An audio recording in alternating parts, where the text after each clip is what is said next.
We're pleased to have Ken Boring as our speaker today.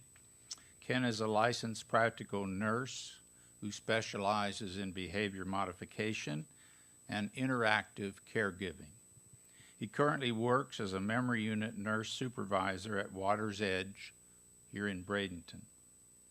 After losing his dad to Alzheimer's, he graduated Bates Technical College in Tacoma, Washington, with his LPN degree.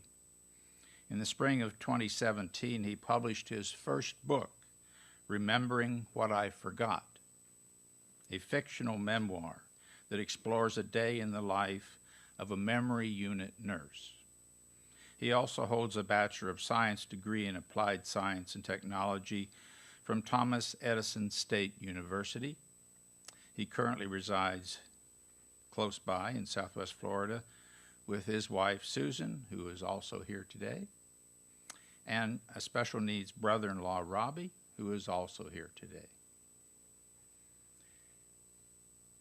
Let's give a warm welcome.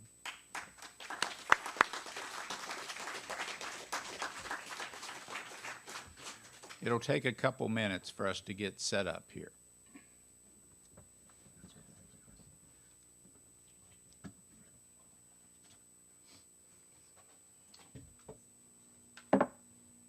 Good morning. How's everybody doing today? Good. Great to be here. Thanks so much for having me.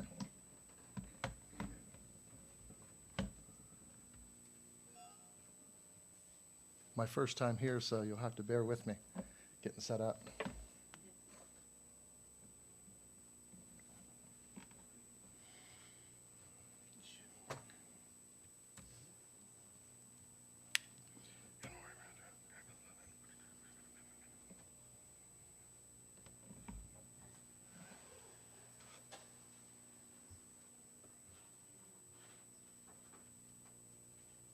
Okay, well, again, thank you so much for having me here today. It's great to be here, and as this kicks in here, I'll just begin my lecture. I mentioned earlier that in the spring of 2017, I had published my first book, Remembering What I Forgot. And the story explains in detail how I've learned to comfort those who feel scared, reassure those who were lost, and to love those who can no longer control their emotions. On any weekday in late afternoon, I labor with residents who've lost the ability to reason or rationalize and who struggle to remember anything past several seconds. Oh, sure, caring for them is a formidable challenge, but functioning as a supervisor is only at the surface of what I do. My true calling is learning to connect with the person behind the illness. Getting to know them isn't always so easy, but the rewards, they're priceless. A hug, a laugh, a wink, a dance, a peck on the cheek, or simply a grin from ear to ear. All go both ways. You see, because beyond the disease is a person who still exists. Sometimes I can find them. Sometimes it's too late. Patience, compassion, and understanding are all prerequisites in my job, but are merely the membrane of my responsibilities as a memory care clinician. Behind our locked doors, we learn many lessons, which can greatly benefit us all, so long as we're willing to invest the necessary time and resources.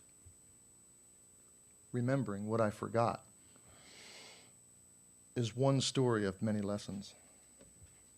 And for those interested, copies will be available for purchase following today's lecture. I believe you'll find it informative, entertaining, and a helpful guide to understanding Alzheimer's and the struggles often experienced by caregivers. Now, my earliest experience with Alzheimer's was in the fall of 1987, when my dad, who you see here, began to show signs of mild cognitive impairment, or MCI. At the time, very little was known or mentioned about Alzheimer's, at least in the mainstream media. And as a family, we simply had to learn by doing. I remember we often felt defeated by the disease, and at times, well, we were downright lost. There became a time when everything in the household would act as center around him. And sadly, on October 31st of 1999, we lost him to Alzheimer's, some 12 years after his initial diagnosis. He was an airline pilot for Eastern Airlines for 29 years, captain on a 727 and a light colonel in the U.S. Army Special Forces. I want to talk to you today about Alzheimer's. I want you to know that as a nurse educator, it falls to me to convey to you exactly what we know to be true about this disease. This photo you see is of Alois Alzheimer, a German psychiatrist and neuropathologist. He was born in Bavaria, 1864, graduated medical school in Wolfsburg, 1887, and worked at the Asylum for Lunatics and Epileptics in Frankfurt. It was there in the spring of 1901 that he met Augusta Dieter, a 51-year-old female who demonstrated strange behavioral characteristics and problems with her short-term memory. On April 8th of 1906, Augusta died, and Dr. Alzheimer had her brain and records brought to Munich, where he used these staining techniques to identify what we know today as Alzheimer's. Now, ever since that 1906 autopsy, countless hours of research, along with millions and millions of dollars, have been spent trying to develop a cure, or better, a vaccine, to reverse or slow the progression of Alzheimer's, but sadly, with little or no efficacy. Now, before we begin discussing this slide, the next slide, actually the previous slide, back up one, I want you to know, folks, that what you're looking at here is really the result of a series of very complex chemical and biochemical processes run amok, with one important underlying factor: inflammation. More specifically, chronic inflammation. Yes, physicians, scientists, and researchers have now determined that what we're looking at here is actually an inflammatory response. These areas here marked plaques are actually clumps of protein called beta amyloid, and the ones marked tangles are what's known as neurofibrillary tangles. And the areas in the brain now inflamed due to prolonged exposure to infectious diseases, toxins, and oxidative stress, or a combination of any one of these. No longer is this a monolithic disease, but rather a syndrome of at least three factors that I previously mentioned. Now, these areas in which you see here and what we're looking at take a significant time to manifest. As we all know, we don't develop Alzheimer's overnight or over a period of weeks or even months, but rather years. In fact, it takes decades before we begin to see anything like what we see here. Also important to know is that no longer is an autopsy required to prove someone has Alzheimer's. Today, we can identify changes in the brain using diagnostic imaging, like what you see here, as part of a comprehensive clinical evaluation. With the use of PET scans and SPECT scans, we can now begin to see these pathological changes in the brain 20 years, folks, 20 years before patients begin to show any signs or symptoms of cognitive decline. Which, of course, makes prevention strategies absolutely critical if we're going to avoid this disease. So, how to steer clear from Alzheimer's? Can we? Can we really? Do we have hope in here? Can we really take steps, proven steps, to reverse Alzheimer's? Well, the good news is yes, we can. Now, we've all heard of cancer survivors and stroke survivors and people surviving a heart attack, but we've never heard of somebody surviving Alzheimer's. Have you? But now we can.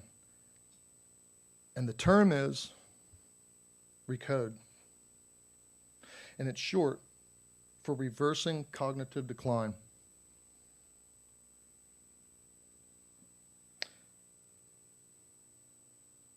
And that term was coined by this gentleman, Dr. Dale Bredesen, a brilliant physician, researcher, scientist, who is credited now with having documented the first proven case of reversal in Alzheimer's in humans. In 2017, he was able to do that. Wrote his own book, wrote several books actually, but this is it. And I'm going to implore you to go out and get it. I have a copy here for you guys to review today, certainly available on Amazon and bookstores. But the end of Alzheimer's, yeah, it's fascinating. So how do we reverse that cognitive decline? Of course, by addressing inflammation. But before we talk about the need or how to control inflammation, which, by the way, is also known as the silent killer, what else is a silent killer? Blood pressure, isn't it? Oh, yeah. Big time. That's right. Think how important it is to maintain healthy BP. When was yours last checked? Right? Well, the same applies for chronic inflammation. When was yours last checked? Folks, we don't keep this in check. You may develop this disease, which is, by the way, the #1 feared disease in America, isn't it? Arguably. Which, by the way, we can see also affects a whole myriad of other areas in the body. If you guys can read that, there's Alzheimer's on the left, but of course there's cardiovascular, neurological diseases, diabetes, cancer, arthritis, autoimmune disease. It's information at the cellular level. Perhaps you guys have heard this before.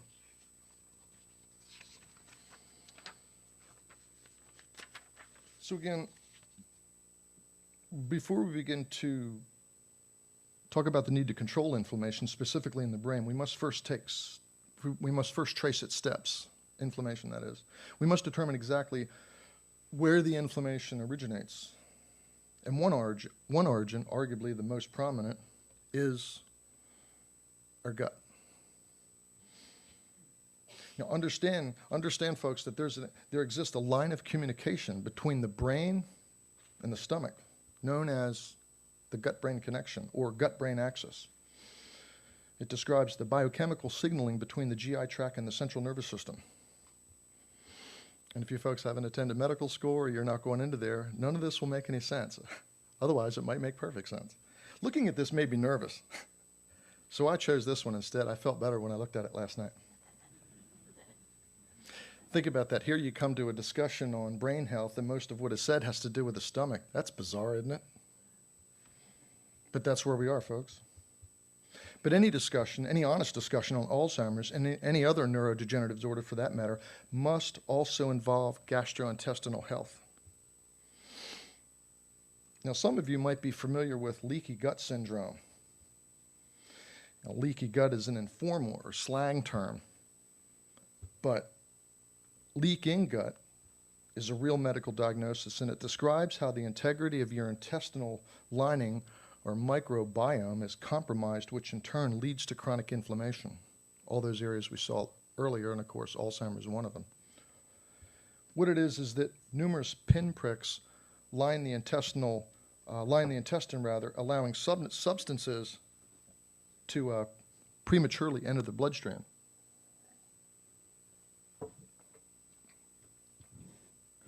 Can you guys hear me out of this?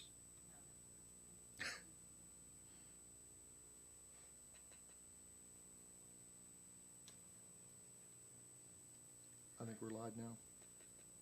Oh, still nothing? Okay, there we go. It's live. Thanks. Okay, cool. So maybe just to talk about this for a second. So, and maybe you guys know this and you're familiar with it, but basically we all ingest substances. They're going to come down and hit the fundus or our tummy. I wanted to say also that just understand that true health begins in the gut, right? We all know that digestion begins where? In the mouth, actually, doesn't it? Sure, and it's not just our choppers that are masticating the food, but there's a lot of digestive secretions occurring at the same time, too. One called, for example, salivary amylase. What does that do? Breaks down those different substances so that we can intake them and use them as an energy source. But as you see here, there's a poor diet. Well, that's not vague, is it? Alzheimer's is so elusive disease, isn't it? I don't know anything about it. And nutrition's the same way. What might work for me doesn't work for the next person. Everybody's running around wondering what to eat, right? To avoid not just Alzheimer's, but many other things. So you really got to do your homework. And as you look at this, I mean, I looked at this and I thought of, poor diet. And then antibiotics, right, that mess with the flora in our bowel, leading to inflammation that leads to Alzheimer's and, again, many other things. But like antibiotics. I'm looking at that. I thought it's like a pill and an antibiotic. I guess that's an antibiotic. Also might be in the burger, right? If that thing was pumped full of antibiotics and hormones, you don't know where that meat came from. So there's a lot more to this when you really look at it and you look at what's available today in the market to eat.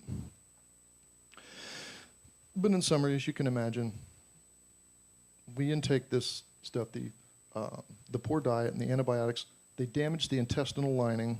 We've got all that bacteria in there. Got good bacteria and bad bacteria. And both of them are required for what's called homeostasis, a balance that our bodies are. Right now, everybody's in perfect balance in here, right? They are, because if your heart wasn't, I'd be calling 911, right? Heart contractility and a million other things. It's such a blessing to be able to know we're in such balance, just to be able to get up each day and function. So you take this stuff in, and what happens is when the normal flora or the good bacteria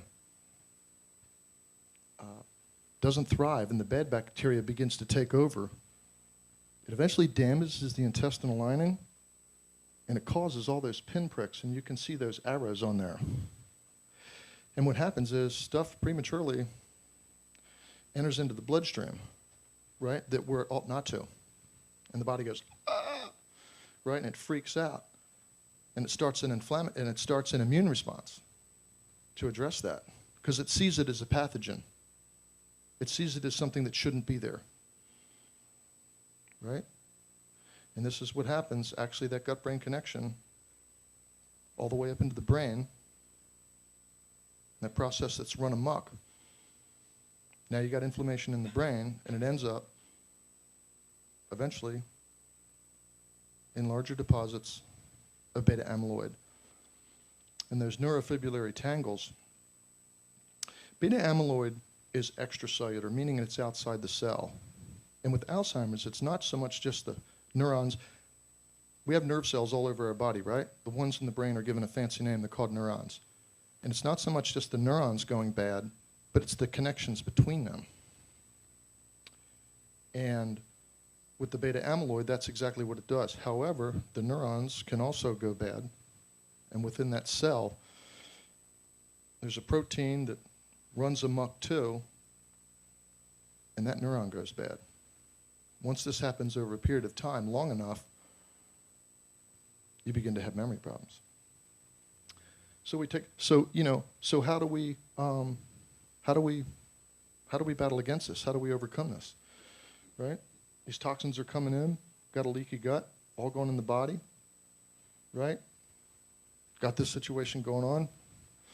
You see these commercials on TV where they say, I had pain in my shoulder. My doctor diagnosed it as fibromyalgia, and he prescribed Lyrica.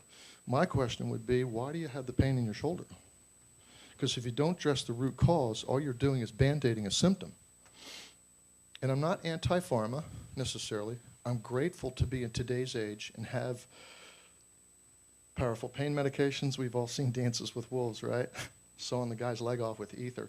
I'm grateful to have those. And I am pro-pharma, big time, as long as it's probably like the last resort we use, right? But that's not, I don't feel, where we should start. I think there's many other modalities and things that we can use, number one, by addressing the root cause so that this whole cycle doesn't continue.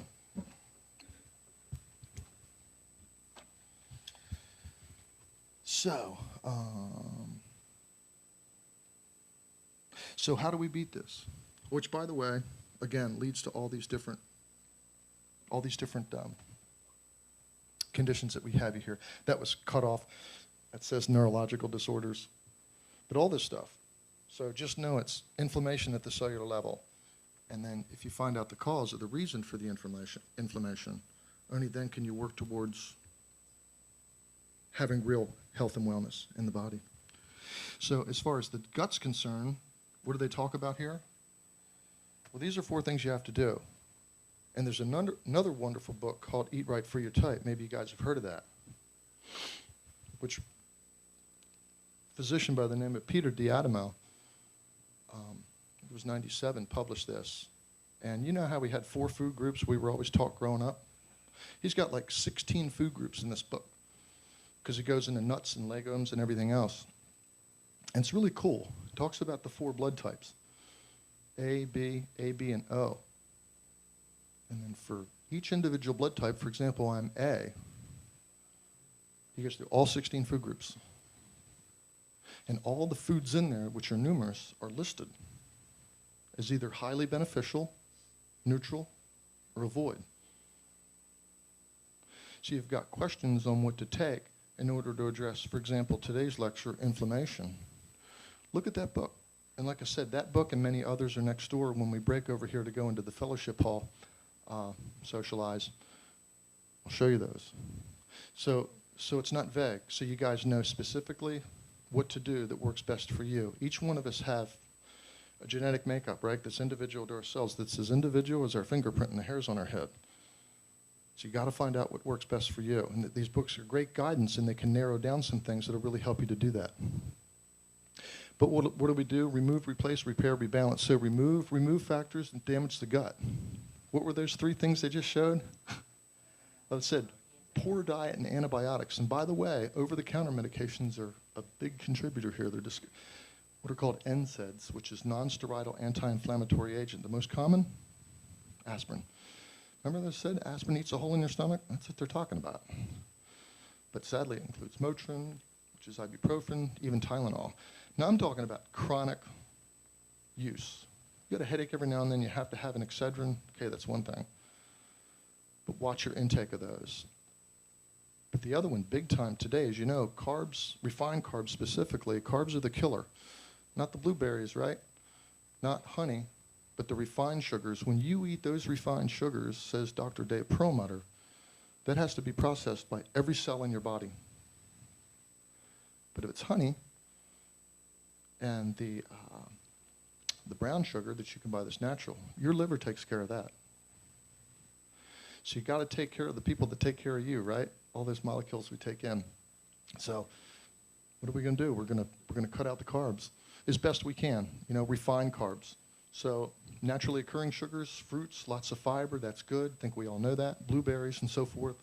Talk about an powerful antioxidant, and we can talk about that in another lecture. That's a whole semester on antioxidants. But you remove those, right? And then you replace them with healing foods that allow you to replace those with healing foods rather that do that. And what that would be, for me, is sauerkraut. No, I can't stand sauerkraut, but I force myself to eat it. Because it will do that. Apple cider vinegar. Kimchi, you ever heard of that? Sounds Asian, I'm not sure what it is, right? Pickled herring. Dill pickles. So these things. So research those books next door. I'll show them to you and point out some things when we get over there.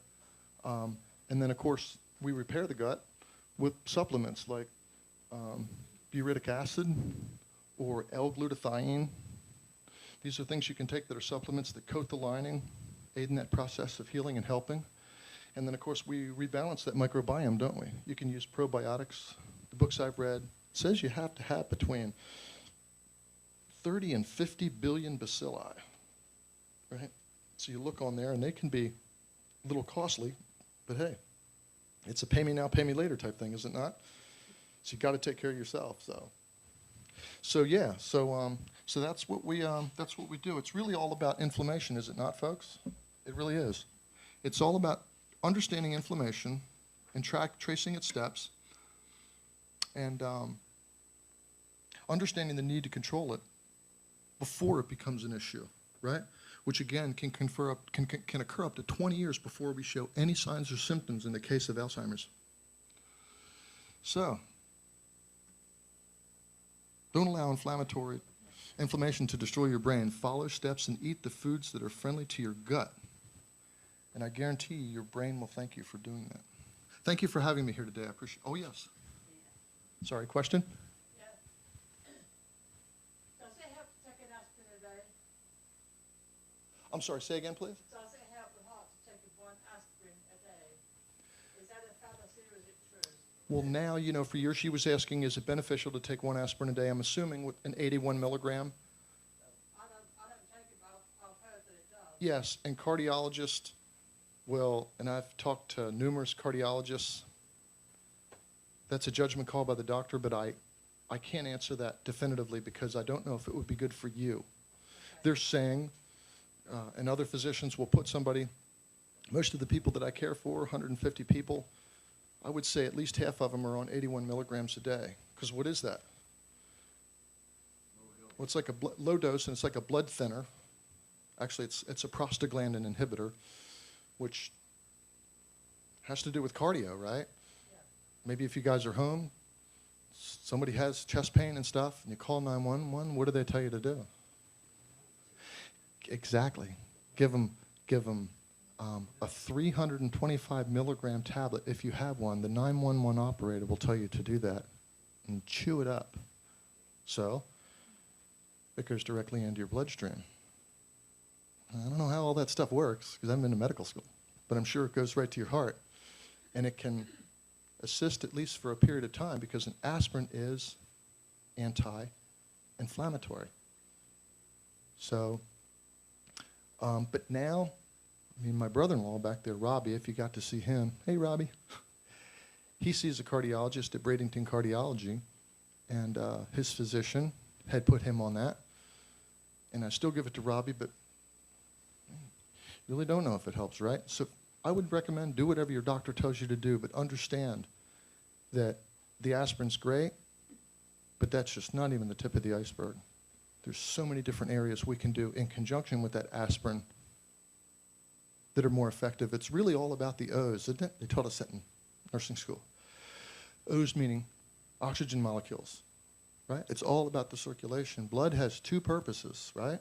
Mainly, has many others, but two main purposes are to deliver oxygen and nutrients to every cell in our body. And if that doesn't happen, right, efficiently, then it's only a matter of time before that cell begins to age, right, and break down. And we begin to show the signs of that through all these diseases, disorders, and disgraces that we have. You know, aside from cancer and some other stuff with young kids, they're real vibrant, aren't they? And again, important to understand. And I'll just touch on this slightly. We've actually got three kinds of Alzheimer's. They're called inflammatory, tropic or atropic, that has to do with hormones, and toxic. That's what they've landed on. And it's actually a 1.5, so there's actually four. 1, 1.5, 2, and 3. And what they've discovered is that through that inflammation, through those different pathways, if you will, that scientists are now discovering that we can address that inflammation, we can address problems with that. It gives us hope. It just gives us hope for the future to avoid this disease altogether. So understand that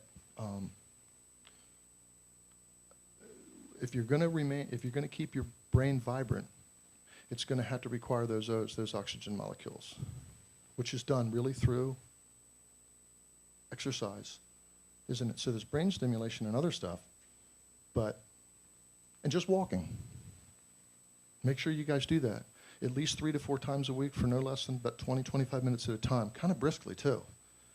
If you don't do that, you're setting yourself up for failure in the future. I guarantee it. It's only a matter of time before it runs out of gas. And one more thing I want to say, and yes, ma'am, I'll answer your question, and that's this. What you're doing right now, you're avoiding Alzheimer's. Did you know that? Do you know why?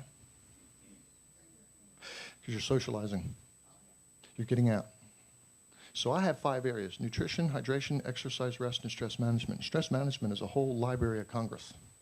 It covers anything from massage to, actually, the number one thing we can do is laughter.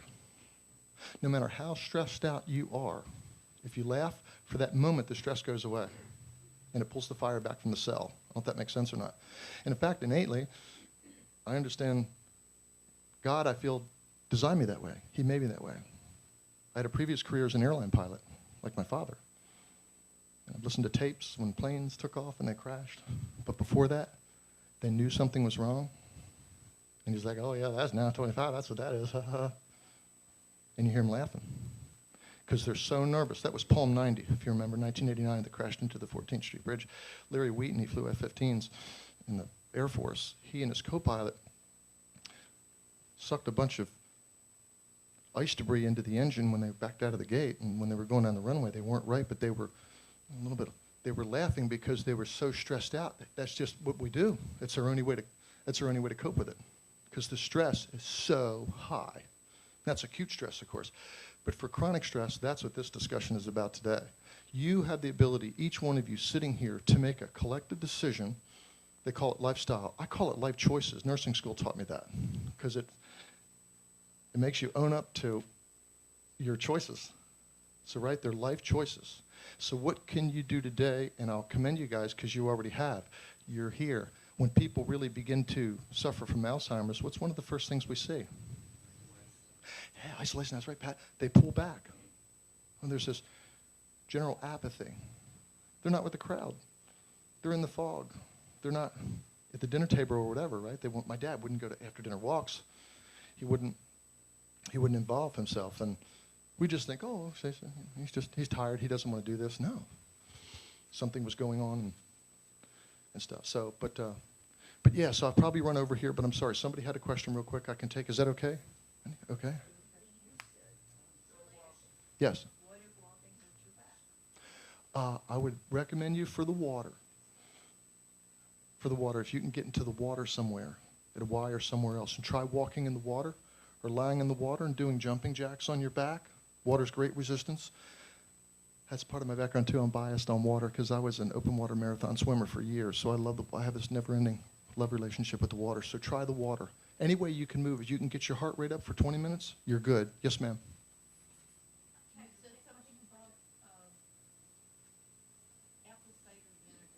Yes.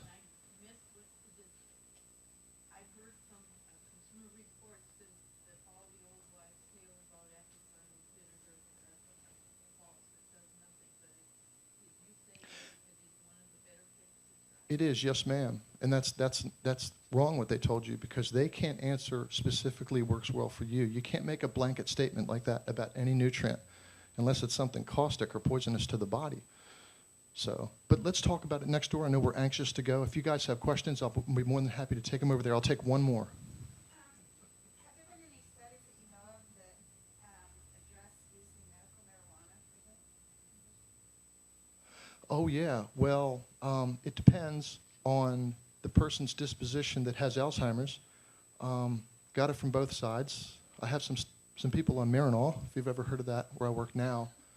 But sometimes that can cause you to feel a little bit paranoid, and that can worsen it. But other people, it works just great. So it depends on the individual. But it's got some there's efficacy there with medical marijuana, absolutely. Okay, guys, thank you for having me. I'm sorry I went over. Thank you.